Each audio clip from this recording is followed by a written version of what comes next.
Saat menjadi tuan rumah, KTT virtual membahas perubahan iklim melibatkan 40 pemimpin dunia. Presiden Joe Biden mencanangkan komitmen ambisius menekan emisi karbon AS sebesar 50 hingga 52% pada 2030. Setelah sempat meninggalkan isu lingkungan semasa pemerintahan Donald Trump dan bahkan keluar dari perjanjian iklim Paris, AS berniat kembali memimpin dalam isu ini. For people around the world, it's the very visible manifestation of the U.S. on climate has been very much active with Obama, very much kind of oppositional under Trump, and now with President Biden back to an active stance again. Target Biden adalah 2 kali lipat dibandingkan komitmen pemerintahan Barack Obama. Diharapkan langkah ini akan diikuti negara lainnya jelang KTT iklim di Glasgow pada November. The steps our countries take between now and Glasgow will set the world up for success to protect livelihoods around the world and keep global warming at a maximum of 1.5 degrees Celsius. Uni Eropa, Jepang, dan Kanada juga mencanangkan target baru. Brazil dan Indonesia juga memberi komitmen.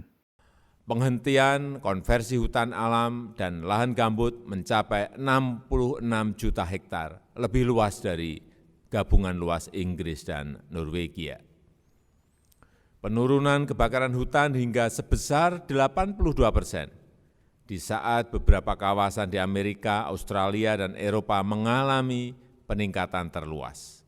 Tapi penghasil emisi karbon terbesar dunia, Tiongkok, tidak memberi komitmen baru. India, penghasil emisi karbon terbesar ketiga, dan Rusia, penghasil terbesar keempat, juga tak mencanangkan target baru. Negara-negara berkembang yang ikut dalam KTT juga mengangkat betapa negara berkembang biasanya tak terlalu banyak berkontribusi terhadap emisi gas beracun, tapi sering harus menanggung beban atau dampak paling parah dari perubahan iklim. Untuk itu pemerintahan Biden menargetkan untuk melipat gandakan bantuan pendanaan bagi negara-negara berkembang dalam mengatasi perubahan iklim.